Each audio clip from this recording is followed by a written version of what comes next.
There is a specific moment in the dynamic with a narcissistic person that is, perhaps, more dangerous than screaming, more destabilizing than the silent treatment, and more confusing than betrayal. It is the moment when that person is kind. It is the moment he reaches out a hand when you fall.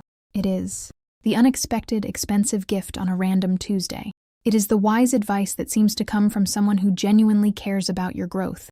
It is that phase where he seems to have changed, where the mask of coldness drops and you see, or think you see, the human being you fell in love with at the start. And this is precisely where you freeze, because hatred is easy to categorize. Abuse is identifiable even if painful. But kindness coming from the person who hurts you, creates a cognitive dissonance so brutal that it paralyzes your instinct to flee. You ask yourself, how can someone who destroyed me yesterday be saving me today? Did I overreact? Could the monster actually be me for thinking ill of him while he's being so generous? This doubt is not accidental. It is the cement that keeps you stuck in the foundation of the abuse. You keep looking for logic where only strategy exists. You try to read his heart, but he is reading your vulnerability. Today, we are going to dissect the phenomenon of narcissistic kindness. And I put kindness in gigantic quotation marks, because what you experienced was not altruism, it was not care, and it was definitely not love. It was a tactic. It was a weapon disguised as a flower. Prepare to understand why the good they do is often more toxic than the bad. My name is Lauren Mitchell. My purpose with this channel is to show you that the problem was never you, and more importantly, that you are not alone. Let's visualize the scene, because I know you have lived this. You had a terrible fight last week. He said unforgivable things, attacked your self-esteem, gave you that punishing silence that lasts for days. You are exhausted, walking on eggshells, emotionally drained, and then, out of nowhere, the mood shifts. He comes home with that dish you love, or he offers to solve that bureaucratic problem at the bank that was keeping you up at night. Or maybe it's something grand, a surprise trip, a piece of jewelry, paying off a debt of yours. In that instant, your nervous system, which was on red alert, collapses with relief. Dopamine floods your brain. You think, phew, the storm has passed. He's back. He loves me. You feel immense, almost disproportionate gratitude. You want to cry with relief. And immediately, the guilt comes. You feel like a traitor for having thought about leaving, for having told your friend that he was abusive. After all, look at what he just did for you. But pay attention to what happens to your body a few minutes or hours later. The gratitude starts to give way to a dull anxiety, a tightness in your chest. You cannot fully relax with the gift or the favor. Why? Because your instinct, that primitive voice you learned to silence, knows that something is wrong. Your body knows that gift did not come for free. The experience of narcissistic kindness for the victim is like receiving a Trojan horse. On the outside, it is an offering of peace, a magnificent, impressive structure.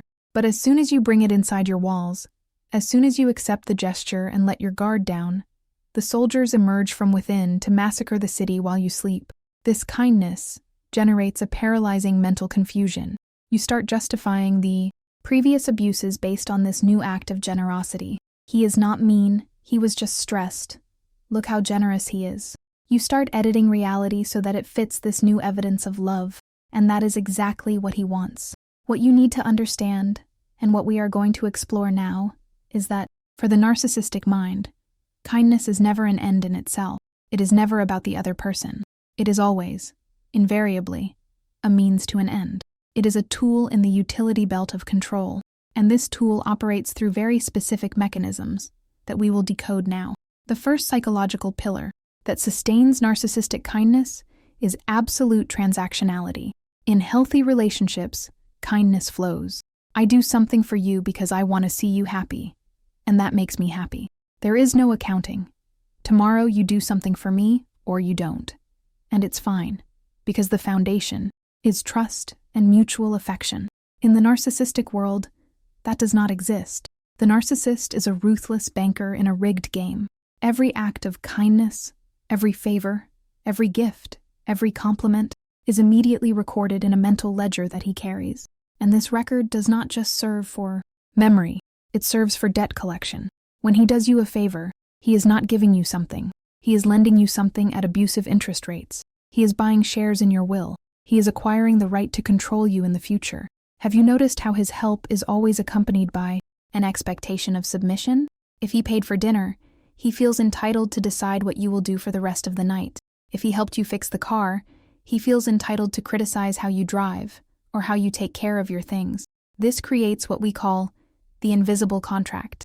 By accepting the kindness, you unknowingly signed a contract that says, in exchange for this gesture, I waive my right to complain, to have boundaries, or to disagree with you for an indefinite period. And the most perverse thing is that the debt collection is never equivalent to the favor. He might do you a favor that cost him $10 or 10 minutes of his time, but the debt collection will be eternal. Years later, in a completely unrelated discussion, he will bring up that moment. How dare you talk to me like that? Did you forget that I helped you when you were sick in 2015? Kindness here works like a golden handcuff. It morally traps you. You cannot leave the relationship or set boundaries because you feel indebted. He cultivates in you the feeling that you owe him, that you would be an ungrateful person if you abandoned him after everything he has done. He uses generosity to buy your voice. How many times have you swallowed a response, accepted disrespect, or stopped doing something you wanted, simply because you thought, oh, but he was so nice to me yesterday. I don't want to ruin the mood. This is the trap. His kindness is not meant to free you or make your life easier. It is meant to bind you. It is a low-risk, high-return investment for him. He invests the minimum necessary good behavior to guarantee the maximum supply and control over you. The second pillar is the utilization of kindness as tactical camouflage. Here, kindness serves two main purposes: access and disarmament. Think about the cycle of abuse: tension, explosion, honeymoon. The honeymoon phase is composed almost entirely of this narcissistic kindness. But why does it happen? Because he knows that if he is abusive 100% of the time, you will leave. The human psyche cannot withstand continuous pain. It either breaks or flees. To keep you there, he needs to give you hope. This kindness is what we call intermittent reinforcement. It is like a slot machine. If the machine never paid out, you would stop playing. If it paid out every time, it would lose its appeal. But because it pays out randomly and unpredictably, you become addicted. You get stuck in the expectation of the next jackpot, the next moment of kindness. The narcissist uses kindness to reset the game. After a period of devaluation, where he made you feel worthless, he comes with kindness to hoist you back onto the pedestal. This makes you think, that cruel man was not the real him. This one, who brings me flowers and cries begging for forgiveness, this is the real one. Wrong. The cruel man is the real one. The man with the flowers is the necessary mask so that the cruel man can continue to exist in your life. Furthermore, kindness serves as an open sesame for your defenses. When we are hurt, we raise walls. We become cold, distant, protected. The narcissist hates this because he loses access to your emotions. What does he do? He uses kindness. He becomes vulnerable, helpful, sweet. What do? You drop your guard. You tear down the wall. You let him re-enter your intimate and emotional space. And as soon as you are disarmed, open and trusting, the attack returns. The subtle criticism reappears. The contempt resurfaces. It is the classic Trojan horse. Kindness is merely the vehicle to transport the abuse inside your emotional fortress. Many victims report that the worst attacks happen immediately after moments of great connection and kindness. A wonderful holiday that ends with a humiliating fight in the car on the way home. A perfect birthday that ends with him ignoring you at bedtime. This is not a coincidence. He needed to lift you up so that the fall would be greater. He needed you to be happy and relaxed so that the blow would hurt more. Kindness, in this case, is the preparation of the ground for destruction. It is like fattening up the cattle before the slaughter. It seems cruel to say it, and it is, but it is the reality of the predatory dynamic. We come to the third pillar, and this is perhaps the one that most drives victims crazy: performative kindness. Many narcissists do not operate only on private control. They are obsessed with their public image. They are the communal narcissists, or the pillars of the community. It is the guy who helps the elderly neighbor with her groceries, who volunteers at the nonprofit, who is the most helpful employee at the company, who makes generous donations and posts about them on social media, or ensures someone else posts. To the outside world, he is a saint, a man with a heart of gold. Wow, you are so lucky to have a husband like him. He is so generous. He would give the shirt off his back to help others. You hear this and feel like screaming, because this same person who is light in the streets is darkness inside the house. This public kindness has a devastating function for the victim: isolation and social gaslighting. When he is excessively kind to others, he is building an army of defense witnesses.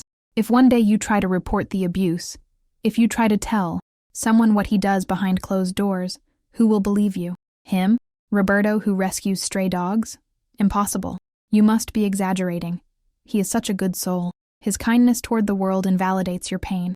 He uses his impeccable reputation as a shield against your truths. And moreover, he uses it against you directly. Everyone likes me. Only you have problems with me. The problem must be you. This kindness is purely performative.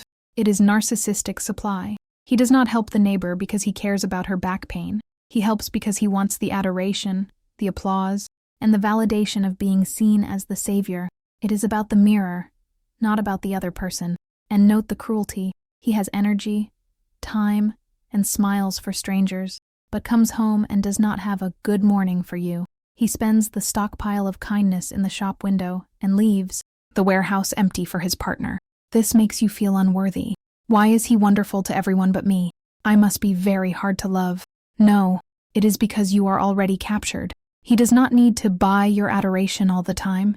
He already has you. He needs to buy the adoration of the external audience. His kindness is a marketing campaign, and you are just the backstage employee who sees the dirt under the rug. Now that we have uncovered the 3 pillars, debt, camouflage, and performance, the crucial question is, what do you do with this?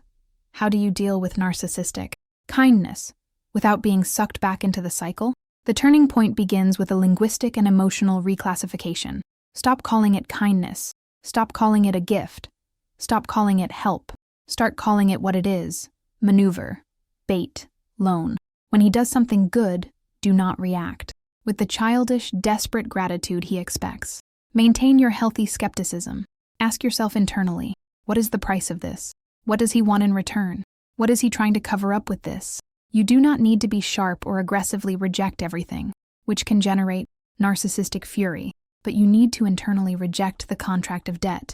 If he gives you an expensive gift, accept it if you want, or if it is safe, but repeat to yourself like a mantra, this is an object, not a contract.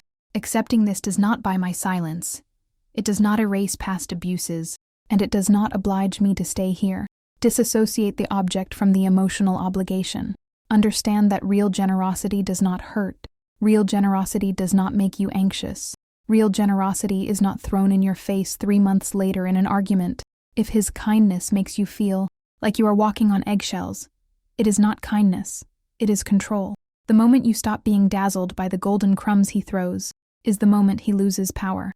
When the love bombing no longer works, when the gift no longer buys your instant forgiveness, the mask drops for good, and seeing his real face, without the makeup of false kindness, is the most important step for you to finally gather your strength. Close the door on this theater, and seek a life where kindness is simple, freely given, and above all, true.